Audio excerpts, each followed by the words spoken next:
20 అయింది. ఆరంభించిందే 7 గంటలకి. భోజనం అయింది కదా తెలుసు.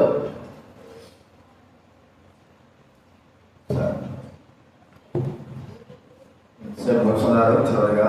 ఎందుకు లేట్ అయిందంటే కరెంట్ లేదు మనకు. కరెంట్ 7:30 వరకు కరెంట్ మనం చూసుకోవాల్సి వస్తుంది. దయచేసి కొన్ని మాత్రం మనం చూసుకుంటాం, కొంత నిమిషం మాత్రం చూసుకొని దేవుడు వాక్యాన్ని ధ్యానించుకొని వాళ్ళందరూ ముగించుకుందా. ఒక హాఫ్ అన్ అవర్ లోపలే ముగిస్తాం, ఇంకేమీ ప్రాబ్లం లేదు. ప్రార్థన చేసుకుందాము. పరలోకమందున తండ్రి, ప్రభువైన యేసు మీకు స్తోత్రాలు. వ్యాసుడు రాసిన స్నేహితుడి వారి కుటుంబాన్ని ప్రభుత్వం మా మధ్య తీసుకొని వచ్చారు. సంఘానికి వెళ్ళారు, దానికి జ్ఞానం చేసుకుంటున్నాం. వారు ప్రభువును స్తుతించాలని, సంఘంతో మిమ్మల్ని గణపతాన్ని కోరుకున్న విధానం చేసుకుంటున్నారు. చెప్పిన సాక్ష్యం బట్టి వందనాలు జ్ఞానం చేసుకుంటున్నాం. కొంత వాక్యం ద్వారా మాట్లాడండి, సహాయం చేయండి. కృతజ్ఞతాపూర్వక వందనాలు తెలుసుకోండి. యేసునామమున ప్రార్థిస్తున్నాం తండ్రి. దేవుడి వాక్యంలో నుండి 103వ కీర్తన గ్రంథం 103వ కీర్తన త్వరగా చేస్తుందంటే 103వ కీర్తన మొదటి 2 వచనాలు మనం అందరం కూడా కలిసి చదువుకుందాం. కీర్తన గ్రంథం 103వ కీర్తన మొదటి 2 వచనాలు మనం అందరం కూడా కలిసి చదువుకుందాం. నా ప్రాణమా యెహోవాను సన్నుతించుము, నా అంతరంగమున సమస్తమా ఆయన పరిశుద్ధ నామమును సన్నుతించుము. నా ప్రాణమా యెహోవాను సన్నుతించుము, ఆయన చేసిన ఉపకారములలో దేనిని మరువకు. దావీదు మహారాజు తన యొక్క ప్రాణంతో చెప్పుకున్న మాట. మరి ఆయన సన్నుతిస్తూ ఉండు ప్రాణమా అంటూ దేవుడు ఏ ఉపకారాలైతే చేశాడో వాటన్నిటిని కూడా నువ్వు మరువాకంటాడు. మానవ యొక్క సహజం యొక్క గుణం ఏంటి? ఒక వ్యక్తి మేలు చేస్తే మర్చిపోవడం. కొందరు గుర్తుపెట్టుకుంటాడు, ఎప్పుడు గుర్తుపెట్టుకోడు. చేసిన మేలుకి ఎప్పుడు కూడా తను సహాయం చేయడు, కొంతమంది మాత్రం సహాయం చేస్తాడు. మరి దేవుడు చేసిన మేలు ఎంత గొప్పవి, ఎంతో గొప్పవి. వాటిని మర్చిపోయినామంటే మనంత మరి విశ్వాస ఘాతకులు లేరు అన్నట్టుగా చెప్పుకోవాలి. సరే, దేవుడు కొంతమంది జీవితాల్లో మేలులు చేశాడు. ఎక్కడ మేలు చేశాడంటే దేవుని సన్నిధిలో మేలు చేశాడు. దేవుడి మందిరంలో. చూడండి, దేవుడి వాక్యంలో కీర్తన గ్రంథం 31వ అధ్యాయం. కీర్తన గ్రంథం 31వ అధ్యాయము 19వ వచనం నేను చదువుతానండి. కీర్తన గ్రంథం 31వ అధ్యాయము 19వ వచనం. నీ ఎంతో భయభక్తులు గల వారి నిమిత్తం నీవు దాచి ఇచ్చిన మేలు ఎంతో గొప్పది. నరుల ఎదుట నిన్ను ఆశ్రయించే వారి నిమిత్తము నీవు సిద్ధపరిచిన మేలు ఎంతో గొప్పది. ఇక్కడ దావీదు మహారాజు చెప్తున్న మాట, దేవుడు మరి ఆయన మన నిమిత్తమై ఆ మేలును సిద్ధపరిచాడు. ఎక్కడ ఈ మేలు అంటే దేవుని సన్నిధిలో. ఆశీర్వాదాలు ఎక్కడ బయలుదేరుతాయి? సియోనులో నుండి యెహోవా నిన్ను ఆశీర్వదించుగాక. సియోను అంటే దేవుని మందిరం. దేవుని మందిరంలో నుంచే ప్రతి వ్యక్తి ఆత్మీయ ఆశపడతారు. లోకంలో ఉన్న వాళ్ళని ఏదైనా కావాలనుకుంటే గుళ్ళకు వెళ్ళి, మసీదులకు వెళ్ళి, చర్చిలకు వెళ్ళి వాళ్ళు ప్రార్థన చేస్తారు. ఇంటిగా చేసుకోవచ్చు కదా. కాదు, అక్కడ వెళ్తే అక్కడ దేవుడు ఉన్నాడు, తమ నమ్మినటువంటి దేవుడు ఉన్నాడు కాబట్టి ఏదైనా సహాయం చేస్తాడు అనేటువంటి భావన. అయితే దేవుడు ప్రతి ఒక్కరికి ఒక మేలు చేశాడు. దేవుడి సన్నిధిలో మేలు చేశాడు. కొంతమందికి ఎలాంటి మేలు చేశాడో మనం చూసుకుందాం. చూడండి, మొదటి సమూయేలు గ్రంథం త్వరగా ముగించుకుందాము. మొదటి సమూయేలు గ్రంథం 1వ అధ్యాయం. సమూయేలు రాసిన మొదటి గ్రంథము 1వ అధ్యాయం. బైబిల్ ముందు నుంచి 222 పేరు. బైబిల్ ముందు నుంచి 222. 1వ అధ్యాయము 15వ వచనం మరి చదువుతారు వినండి. బైబిల్ మొదటి సమూయేలు 1వ అధ్యాయం 15వ వచనం. హన్నా, అది కాదు నా ఎల్లివాడ, నేను మనోదుఃఖంగా ఉన్నానని ఉన్నాను. నేను ద్రాక్షరసమైనను మద్యమైనను పానం చేయలేదు, కానీ నా ఆత్మను యెహోవా సన్నిధిని కుమ్మరించుకుంటున్నాను. చూడండి, నా ఆత్మ యెహోవా సన్నిధిని కుమ్మరించుకుంటాడు. అన్న దేవుని మందిరానికి ప్రతి సంవత్సరం వెళ్తాం. అయితే ఆమె పడ్రా, తనకు పిల్లలు లేదు. మరి ప్రతి సంవత్సరం వెళ్ళినప్పుడల్లా దేవుడి మీద కోపము, నేను వస్తున్నాను కదా, నాకెందుకు దేవుడు మేలు చేయలేకపోతున్నాడు, నాకెందుకు దేవుడు గర్భఫలం ఇవ్వలేకపోతున్నాడు, నాకెందుకు ఒక మానవుడు ఇవ్వలేకపోతున్నాడని బాధ వేదనతో ఉంటారు. ఒకరోజు ఆమె ఆ బాధ ఎక్కువైపోయింది. ఒక సంవత్సరం వచ్చిన తర్వాత చాలా ఎక్కువైపోయి దేవుడితో బాధతో ఒక మాట ఆమె చెప్పింది. ఏమని చెప్పింది చూడండి, 11వ వచనంలో, సైనికుడు యెహోవా నీ సేవకురాల నాకు కలిగి ఉన్న శ్రమను చూచి నీ సేవకురాల నన్ను మరొక జ్ఞాపకం చేసుకుని నీ సేవకురాల నాకు మగపిల్లను దయచేసిన ఎడల వాడి తల మీద క్షౌరవకతి ఎన్నడైన రాలేక వాడు బ్రతుకు దినమనంటే నేను వాడిని యెహోవా నీకు అప్పగిత్తును దొరుకుని ఆమె యెహోవా సన్నిధిని ప్రార్థన చేయుచుండగా ఏది ఆమె దూరం కనిపెట్టుచుండెను. తన శ్రమ తన బాధ అంతా కూడా ఎక్కడ ఒప్పుకుంటుందండి? దేవుని సన్నిధిలో. దేవుని సన్నిధిలో ఒప్పుకున్నప్పుడు ఆమె మొర దేవుడు విన్నాడు. తనకు పిల్లలు కావాలి, తన సంతానం కావాలి, లోకంలో ఉన్నటువంటి అవమానం తొలగిపోవాలి. ప్రియమైన వారు కదా, దేవునికి ఆశీర్వాదము దేవుని సన్నిధిలో ఉందని గుర్తించినటువంటి ఆమె చేసిన ప్రార్థనకు తగ్గట్టుగా ఆమెకు దేవుడు కుమారుని ఇచ్చినాడు. అంటే ఆమె కుమారుని ఇచ్చినంత మాత్రాన, దేవుడు తనకు బిడ్డనిచ్చినంత మాత్రాన ఆమె దేవుడి యొక్క మేలును మరచిపోలేదు.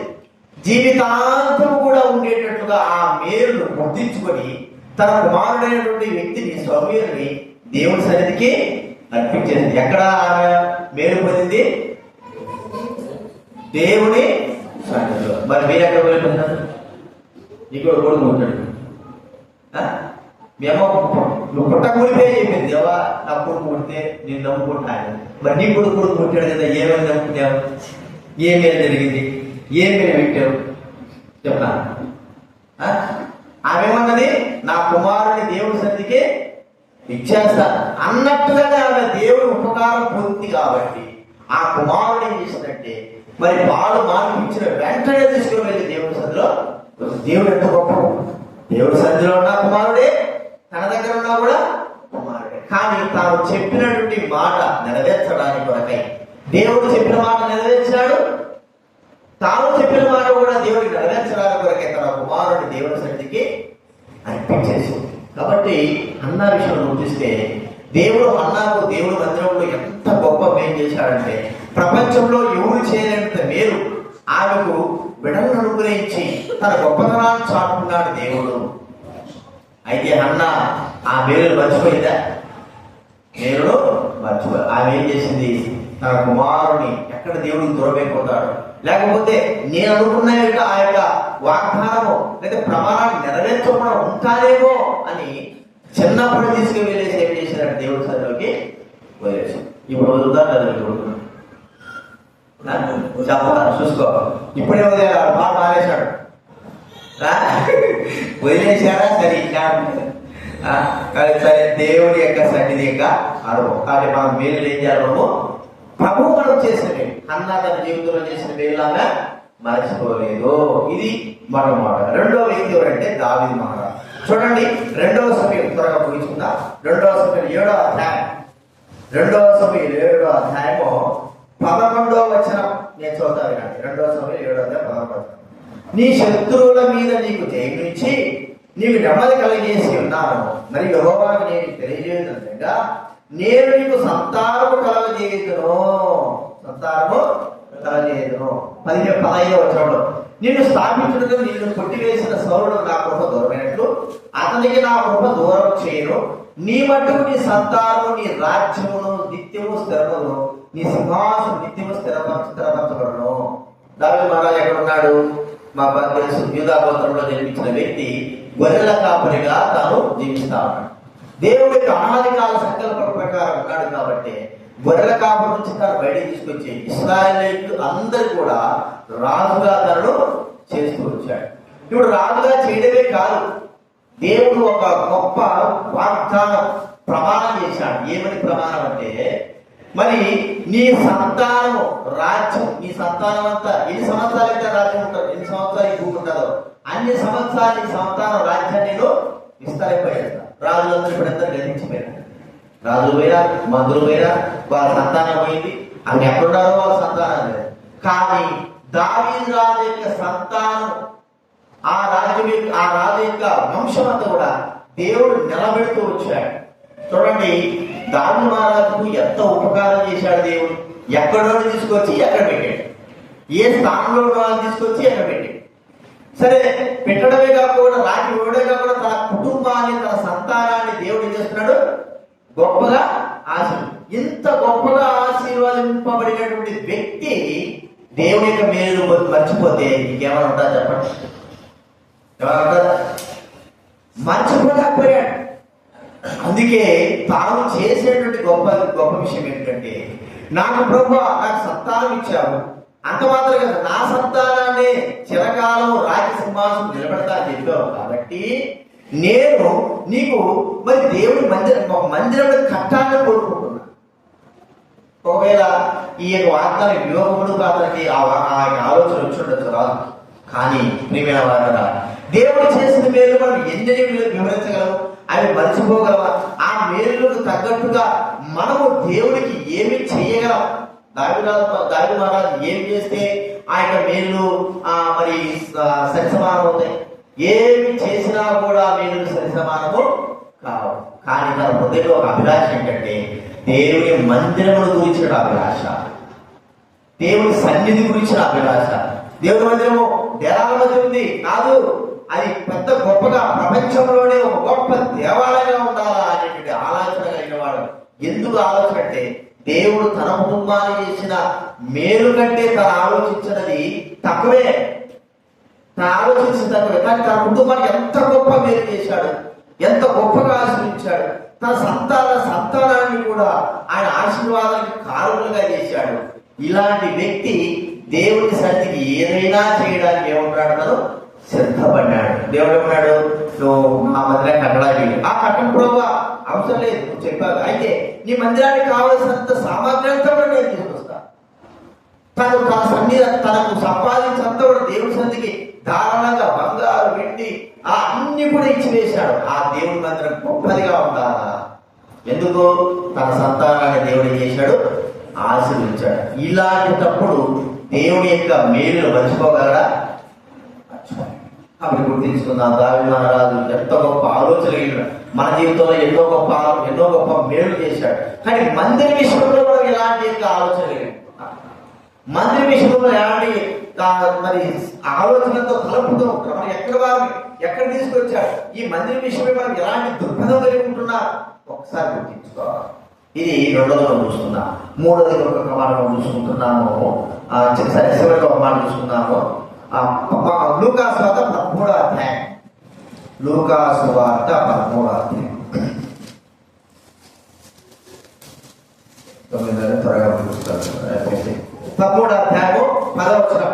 లూకాసు వార్త 13వ అధ్యాయం 10వ వచనం. నేను చదువుతాను. 11. విశ్రాంతి ఆయన యొక్క సమాజ మందిరంలో బోధించుతున్నప్పుడు 18 ఏళ్ల నుండి బలహీన వస్తు దయ్యం పట్టిన స్త్రీ అక్కడ ఉండడం.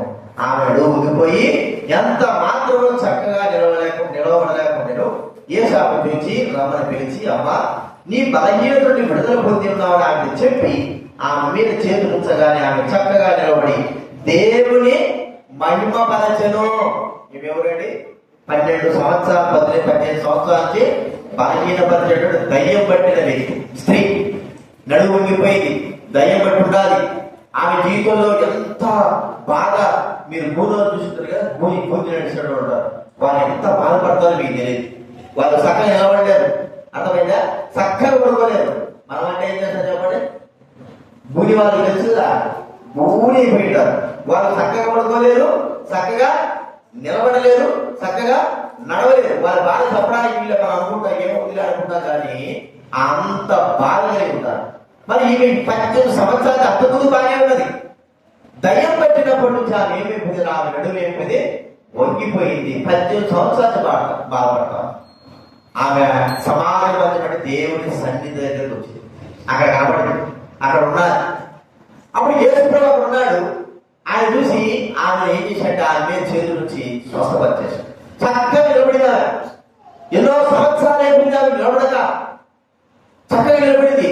రెండోదిగా ఆమెలో ఉన్నటువంటి దయ్యాన్ని దేవుడు కూడా ఏం చేశాడు? వెలగొట్టాడు. ఆమెలో ఉన్న దయ్యం వెలగొట్టిన వెంటనే ఆమె ప్రభువును స్తుతిస్తూ చూపిస్తా ఉంది. ప్రభు ఈ దినాల్లో చాలా మంది జీవితాల్లో ఇదే వంగి పరిస్థితి, అంటే దయ్యం పట్టిన స్థితి, పాపపు స్థితి, మరణపు స్థితి ప్రజలలో ఉంటా ఉంది. అవి ఆ దయ్యము మనుషులు పట్టి ఏం చేస్తుంటే జీవితాంతం కూడా మనుషుల్ని మరి బానిసలుగా చేసుకొని పాపపు మరణాల దగ్గరికి మానవులు తీసుకుని వెళ్ళి నిత్యము నరకాన్ని తీసుకుని వెళ్తా ఉంటున్నాయి. యేసు ప్రభు ఎలాగైతే ఆమె మీద చేతులుంచాడో వెంటనే ఆమె నడుము వంగిపోయిన ఆమె చక్కగా నిలబడింది, స్తుతిస్తా ఉంది, ఆరోగ్యకరంగా ఉంది, తనలో ఉన్న దయ్యం పోయింది. అందరినీ కూడా అందరిలో ఆమె స్తుతిస్తా కనపరుస్తా. ప్రియమైన వారు, ఇక్కడ వాక్యం రాయబడిన మాట ఏంటంటే సాతాను బంధించింది. మనలో కూడా అనేక చాలా మందిలో సాతాను బంధించిన వారు. ఎవరు సాతాను బంధించిన వారు అర్థం ఏంటి? పాపంలో ఉండడం, మోసంలో ఉండడం, జీవితం అలాగే ఉండడం, పాప జీవితం అలాగే జీవిస్తూ నిత్య నరకబేక మార్గంలో మానవులు తీసుకుని వెళ్ళడమే సాతాను యొక్క బంధకాలు. వీటి నుంచి ప్రభు యేసుక్రీస్తు వారు విడిపించడానికి లోకానికి వచ్చి అందరి కొరకై, మనందరి కొరకై, ప్రజలందరి కొరకై ఆయన యేసుక్రీస్తు వారు మరణం పొందాడు, చనిపోయాడు. ఎప్పుడైతే యేసుక్రీస్తు వారు శిలువలో మరణం పొంది తనకు రక్తం కాచి చనిపోయి సమాజం తిరిగి లేచాడో విజయము, సాతాను పైన విజయం, పాపమంతటి పైన విజయం. యేసుక్రీస్తు వారు పాపములను క్షమించే అధికారం కలిగిన వాడుగా, సాతాను ఓడించిన అధికారం కలిగిన వాడుగా ఈరోజు ప్రభువుతో మాట్లాడుతున్నాడు. ఇంకా నీ జీవితంలో పాపంలో ఉంటున్నావా, అపరాధం ఉంటున్నావా, వంగి పరిస్థితిలో ఉంటున్నావా, పాపంలో పడి ఉంటున్నావా? ఒక దినాన ఆ పాపం ఏం చేస్తుందంటే మనం పట్టుకొని నిత్య నరకానికి తీసుకువెళ్తుంది, జీవితం నాశనం చేస్తుంది, చివరికి మనము తేరుకోలేని పరిస్థితిలో తీసుకొస్తుంది. కాబట్టి ప్రియమైన వారు ఒక్కసారి గమనిద్దాం. ప్రభువు ఆ నడుము ఉండిపోయిన స్త్రీ జీవితంలో ఎలాగైతే గొప్ప కార్యాలు చేశాడో మన జీవితంలో గొప్ప కార్యాలు చేయాలని కోరుకుంటున్నాడు. ఎక్కడ దేవుని సన్నిధిలో పాప క్షమాపణ, మారు మనసు, ఆయన మన జీవితానికి విడుదల, విమోచన, సాతాను నుంచి పాపం నుంచి విడుదల, విమోచన కలిగించడానికి కొరకై సిద్ధమైన వాడు ఉంటున్నాడు. ప్రభువాని పాపి నా పాపాలు క్షమించు, నా జీవితంలో ఉంటాను, నాకు క్షమించు ప్రభువాని మనం ఒక్క మాట అడిగితే మనలో ఉంటున్న సాతాను తొలగిస్తాడు, మనలో ఉంటున్న పాపాన్ని తొలగిస్తాడు, మనం పవిత్రపరుస్తాడు, జీవితం మార్చి మన రక్షణ మార్గంలో అనుకునేస్తాడు. మన కొరకు యేసుక్రీస్తు చనిపోయి సమాజపడి తిరిగి కాబట్టి జ్ఞాపకం ప్రభు సన్నిధిలో ఉన్నటువంటి ఈ ఉపకారాన్ని గుర్తించుకొని యేసుక్రీస్తు చేసిన ఒక గొప్ప ఉపకారం ఏంటంటే మనకు తెలియకోకుండానే, మనం అడగకూడదే మన పాపముల కొరకై తనను తానే అనిపించుకొని చనిపోయి సమాజం తిరిగి లేచాడు. ఆయనని విశ్వాసించిన ప్రతి వ్యక్తి పరలోక రాజ్యానికి మోక్షాన్ని ఇస్తాడు, పాప క్షమాపణ ఇచ్చి మానవుని పవిత్రుడుగా, నీతిమంతుడుగా చేస్తాడు. అలాంటి యొక్క స్థితి కలిగిన వారు మనం చేస్తాడు. కాబట్టి ఆ ప్రభు యేసు విశ్వాసం మన జీవితానికి రక్షణ కార్యం. కాబట్టి ప్రార్థన చేసుకుందాం. ప్రేమగల తండ్రి, పరిశుద్ధులైన మా దేవ, మీకు కృతజ్ఞత చెల్లిస్తా ఉంటున్నాం. ఈరోజు తండ్రి మిమ్మల్ని స్మరించే భాగ్యం మాకు అనుగ్రహించడానికి మీకు ఎంతో వందనాలు తండ్రి. వ్యాసుడు రాజేంద్ర కుటుంబాన్ని బట్టి స్తోత్రాలు, రక్షించారు, ఆలోచించారు, ఎన్నో కష్టాలు పరిస్థితులు ఉన్నప్పటికీ తను విమోచించారు. ప్రభావ మా వివాహ విషయంలో, పిల్లల విషయంలో అన్నింటిలో కూడా సహాయం చేశారు. మీకు ఎంతో స్తోత్రాలు చెల్లిస్తా ఉన్నాను తండ్రి. ఈ దినాన ఒక స్థాయికి మిమ్మల్ని తీసుకొచ్చారు, మీకు ఎంతో ఉన్నాను.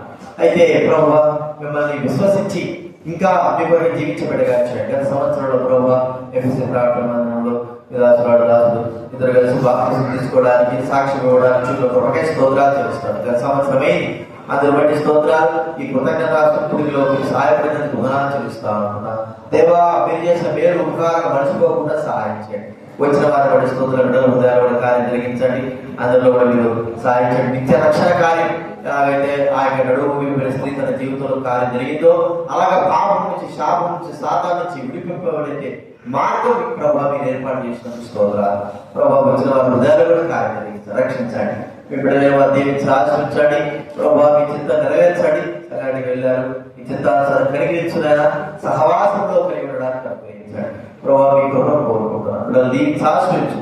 మీ సేవ కొరకే, మీ పరిస్థితి కొరకే, కుటుంబాన్ని కూడా సిద్ధపరచవలసిన మనం చేస్తున్నాం. మీ బిడ్డలకి ప్రేమ పడవని తెలుసు. వచ్చిన వాళ్ళ స్తోత్రాలు, మీరు చేసిన మేలు బట్టి కృతజ్ఞత చెల్లిస్తూ మహిమ ఘనత ప్రభావాలు నిత్య దేవునితో చెప్పవలసిందిగా ప్రభు యేసునామమున ప్రార్థించాడు వేడుచున్నాము తండ్రి. ఆమేన్. తండ్రి అయిన దేవుని ప్రవేశించారు ప్రభు పరిశుద్ధాత్మ సహవాసం చేయవచ్చిన మనకు సకల పరిశుద్ధులకు కుటుంబానికి ఉన్న విశ్వాసం అందరికీ కూడా ఇప్పుడు ఎల్లప్పుడూ సదాకాలం తోడైండు గాక. అందరికి ప్రేయర్.